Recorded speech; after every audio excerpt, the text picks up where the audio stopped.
Well, not surprising, the World Health Organization flips their script when it comes to lockdowns. Yeah, we see it a lot with that organization. So it, like you said. So these world-renowned experts, I'm doing air quotes, in their field, come together for a 4-day conference, collaborate, and they say that lockdowns should not be a primary means of control of a virus. When you finally look at the risks, you start to make critical decisions, right? So we know that the lockdowns have been devastating for a lot of people. You know, there's Yes. people in nursing homes. There's people who, you know, we all know somebody who's struggled with anxiety or depression during this time. It's skyrocketed. Grandmothers not being able to be with their grandchildren. People in nursing homes who would rather not die in the nursing home. They'd rather die with their family and see their family.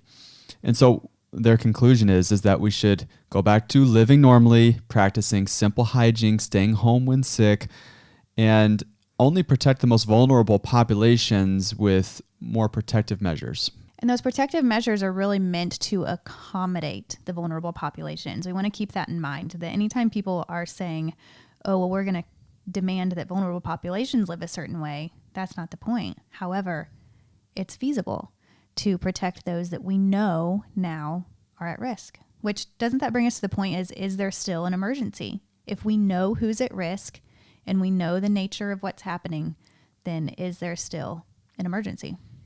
It's not like the virus is not as predictable as it, you know, the novel coronavirus. It's not novel anymore. We know who it affects vastly. We know how it affects them for the majority.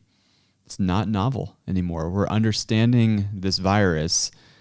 And what I think is interesting is, and we were talking about this last night, you and I were, about this, what is it called? The Barrington Declaration? The Great Barrington Declaration.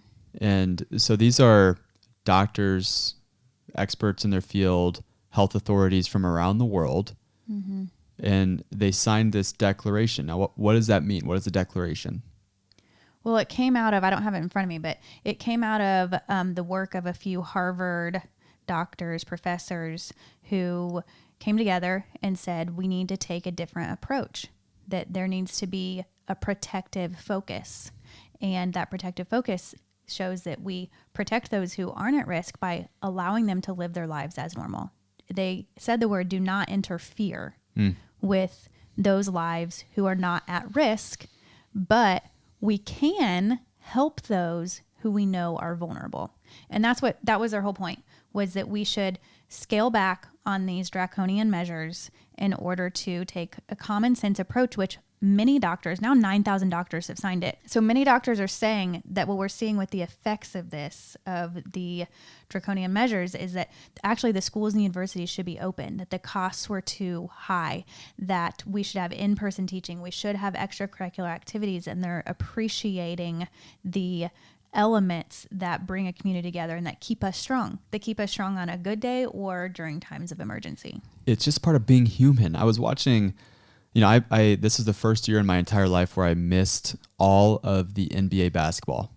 Didn't watch a single game. It's a pretty big deal. For me, it is. Yeah. You used to be at those games courtside with, you know, Never been courtside, just so you're aware. Never courtside. Never Only been 5 courtside. rows back. So I'm watching LA basically riot as they celebrate the championship victory. And, you know, in a positive way, I don't know, is writing ever positive, but they're out there celebrating, and then it got out of hand, right? But you have people who are high-fiving, hugging, there's beer splashing all over them. Some of them that kind of had their masks on but fell down, and like literally kissing, and just like there's thousands of people in the streets, and they were being human, and they were celebrating. And if our goal is to contain a virus by eliminating human-to-human experience, it's never going to happen. Right. It's fictitious to think that we can just change our human behavior and eliminate the life cycle of a virus. I mean, we see nature wins every time. If we just watch the story play out, it seems that we can't change nature, that when we interfere, other things happen, and we see the cost that we're seeing now, for example, with lockdowns. Well, and the question is, okay, so if we can't eliminate human to human experience, well, at least mask up while you're going to be doing it, right? At least mask up, because if you mask up, then you're way less likely to get or transmit COVID. Not according to a recent CDC research that they asked the people who were COVID positive their experience with wearing a mask in the last 14 days. So they asked this question, and just so I don't mess this up at all or inflate this or be accused of either one of those two things, the reported use of cloth faith covering or mask 14 days before the illness onset. So these are people who are tested positive. Did you wear the mask or not wear the mask in the last 14 days? And they had the options of never, rarely, sometimes, often, or always. So 5 options. Listen to this. Those who are COVID positive, who never or rarely wear a mask, there was 7.8% of those people who tested COVID positive. Those who reported wearing a mask often or always were 85% of those who tested positive for COVID. So the vast majority of those who tested positive for COVID actually wore the mask. Yeah, and it's telling. I mean, that brings a lot of questions, raises a lot of questions with the policies. You know, what are we doing with these policies that are not settled? You hear the benefits overstated greatly and all the risks downplayed. And that's when you have to start asking questions. If they're grossly overstating the benefits of wearing a cloth face mask over and over again, same one. Right. And so are there really zero risks of improper usage and depleted oxygen over extended periods of time? Like, is that what we're saying? That there's such great benefit and zero risks? Because that's what's being communicated to the people that I see who are healthy and walking on nature trails in a dense forest. You know, why do they still have their mask on? Because this is being sold as the solution, and a solution that doesn't carry risks. World leaders get together and say, shut down the madness, open back up society, get together with your family. And we're told that, hey, if you're opposed to that, then you're not following the science. Well, they get to pick and choose which science that they choose that we should all follow. It's almost like, hey, if you don't follow this version of science, and then they make it a moving target. It was about, remember, in the very beginning of COVID, what was it about? Mortality. It was about overcrowding the hospitals. And so then what happened? Right. It's like, now it's about positive cases. And now when it comes to the flu shot, now what are they saying? The same script. Hey, let's not overcrowd the hospital. We don't want co-infection here with COVID-19 and also the flu. So make sure you get your flu. They're using the same script. And if, the adherence to the mask mandates, if that is what is the number one thing that helps to control the virus, well, then what would you see? You would see the number of positive cases going down over the summer as the adherence to the mask mandate went up. It went up by 20% across the board. In some states, it was higher.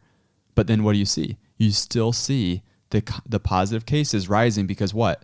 That's the natural course of a virus. Virus is going to do what it's going to do. Regardless of whether we wear masks or not, it's going to infect people who are vastly sick, who have health problems, because a virus is going to seek its most natural habitat. A habitat where it can thrive.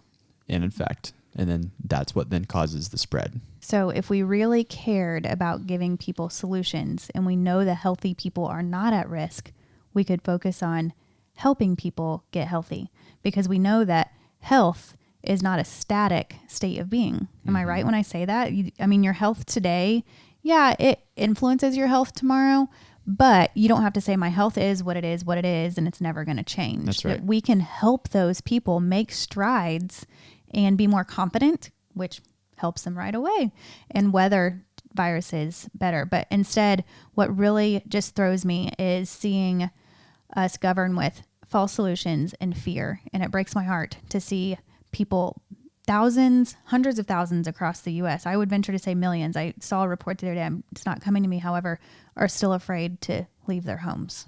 Right. And then those who are afraid and do venture out, and then you see the influence on their children, and you see how they're with their, being afraid of other people, pulling their children away from other people, walking into coffee shops, freaking out that there's people sitting at their table sipping on their sipping their coffee without wearing masks and then turning right around. We saw this recently, turning right around and pulling that child and say, we got to get out of here. There's people in there not wearing masks. We got to go somewhere else.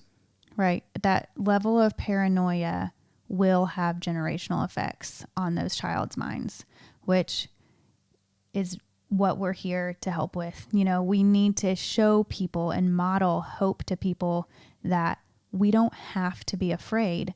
And that's not, dare I say, that's not a political statement. No, this is not about politics. This has been made political. So we're hearing this. Like, I don't want to tune into a show about health and listen to politics. It's not about politics. This has nothing to do with politics. It's about having faith over fear when it comes to trusting your body and really trusting the model of the terrain theory of health, understanding that the germ theory of health has been debunked at this point, and that's not about a germ or a virus or a bacteria. It's all about building a healthy immune system. And when you understand that's building a healthy immune system, now we're talking herd immunity. Now we're talking about building real health, generational health of faith over fear, and really understanding and trusting the body. And we're talking about kids who learn from what we're walking through and who do better next time we see this happen. That's right. Well, I hope you enjoyed this episode. You can find more information on any of the socials, facebook.com/AskDrWilson, Instagram @AskDrWilson. Hope you enjoyed this episode, and we will see you next time.